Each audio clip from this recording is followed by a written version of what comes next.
these are some of the core processes that we use to heal the inner child. You may have seen this on our websites because this is a formula that I have trained my team in for years to specialize in, on how they can teach people to break down their old egos, their old stories, and tap into the inner child. And this formula could mean different things for each of you, but I want to explain each of them just really quick. For me, this formula is where it always helps me identify where I still need to show up for myself. Like I said, your inner child is the emotional projection of your subconscious mind, a little being who has and holds all the ideas of your subconscious mind, your belief systems, and everything else. Their fears are also with your little inner child, because that's how they learn to love, right? And that's how they learned to experience life. So the first thing to connect with your inner child, because the better you connect and you work on the healing of the inner child, I promise you, the better you will have a relationship life. The first thing to do is to connect with them.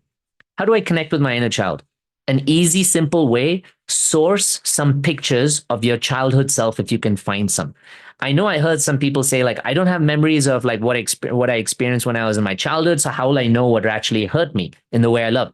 You don't always need to know that, because I came up with a formula that said, what am I experiencing right now? The pain or the fear or whatever, more likely than not, that's what you experienced when you were a kid. So all you need to do is just visualize, oh my God, if this person left me now and it makes me feel like shit, it probably reminds me of when I was a little baby that I wanted, or little kid that I wanted mom's love, but she chose something else instead.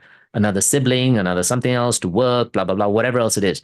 You just have to create that idea, because that's the inner child that's in. So a good way to connect with them is just get pictures of them. Put up a picture of your little inner child. By the way, I love all of you who have pictures of your partners or everybody else or your kids everywhere. That's beautiful. Learn to have some pictures of you, just you and loving you. Because if you're not a loving you, you can't be a loving you to them. You'll just be someone who fills their lives. Genuinely. So if you want to be the best you, learn to love you. Take a little picture of your inner child, put it up on your phone or your screen or on your wallet or on your mirror in your bathroom, wherever it is, so that at least you can learn to create more of this connection with that little inner child. Okay? The better you connect with them, the more they start to speak to you as well. Think about them as like a friend that they're making at the playground. The more they see this kind of friend, the more they want to talk to this friend, right? The more they'll like open up to them, they'll become friends, and that's what you want. You want to learn to heal them. The second thing is acknowledging. This is a huge thing. A lot of people think that when someone else hurts them, and I'm not going to ask you to raise your hands here because I know this is what we all do. When we get hurt by somebody else, we want them to acknowledge how they've hurt us, right? Because that's what makes us feel like, okay, you're taking acknowledgement of how you've hurt me. You've recognized that you've hurt my feelings, and that's the first stage of healing. Actually, that's not true. The biggest acknowledgement we have to take is with ourselves. Why did I get into this situation? Why did I attract this situation? What am I really feeling or wanting right now? Because when we attract wounded people, more likely it is that we are wounded and we're dancing with their wounds. So if you want them always to acknowledge theirs, it's actually, and this is much deeper shadow work principle, again, that we teach in the Gauntlet. If you're wanting them to acknowledge their wounds, it's a projection and a reflection that you're not acknowledging your own. So the most empowering thing you can do for yourself is to acknowledge, okay, where am I still needing love?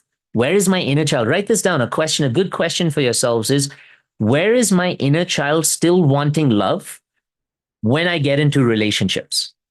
This is a really good way to take the past and project it into the present to see where the connection really lies. Next question. What kind of love is my inner child wanting? Because if your inner child is wanting, all of your love languages basically are a projection, again, of how your nervous system is used to love. This is the science behind love languages, by the way. It's not just some like happy-go-lucky shit that happens. It's the projection of how your nervous system learns to want or learns to receive love. So a better question again is, what kind of love is my inner child wanting? My inner child, when I was in those dysfunctional relationships, right, and I was doing the healing, I wrote this question down for myself and I found out my inner child is wanting cuddles. It's wanting physical affection. It wants someone to really love me because I didn't get enough of that as a kid. My inner child is wanting someone to show me I'm important. And in that kind of way, for me, it was through food. For me, that was a way my inner child always wanted to be loved by my mother. And some other ways, a lot of you may have time. Like, I want someone to spend time with me. I want someone to gift me things, if gifts is for you. I want someone to physically connect. Understanding these really helps you understand where your inner child still has a like a little hole of where their needs are not being met. So I'm going to take you, that's acknowledging. I'm going to take you to R. R is my bloodline. Reparenting is the essence of how I got to where I am. And I will never forget it, even if I'm like a gun's pointed to my head. Reparenting is, and I'll give you the definition right now so you guys can have it for yourselves. Reparenting is the act of recognizing where your inner child didn't have their needs met and now learning to meet them or now learning to show up for them. So it's recognizing basically where you didn't receive love and now learning to give it to yourself. That's the simplified definition of it. And I use this word needs a lot because love is actually just an emotional idea of what your needs are. Have you guys ever thought about that? That love is really just an emotional idea of what your needs are. You take an emotionally unavailable man, for him, love looks like someone who just like stays quiet and cooks for him and takes care of the needs of the house, and that's about it. Right? But that's his idea of love. Because for him, that's his idea of what his needs are in the moment. Those are wounded needs.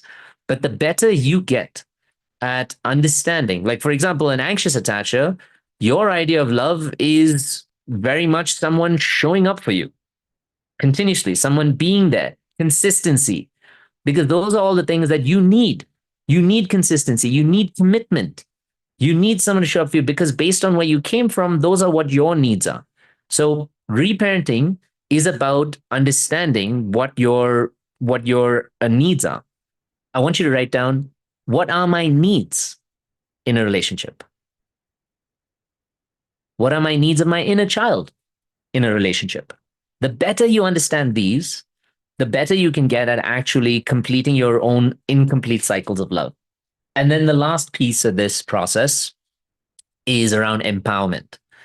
And empowerment is really where you get to raise your own confidence, your self worth, and your own self value. Because what is the definition of empower? The origin of the word is power within self. That's the origin of how it comes. So you're learning to make yourself important. So I want you to write this down. From today, I am my priority.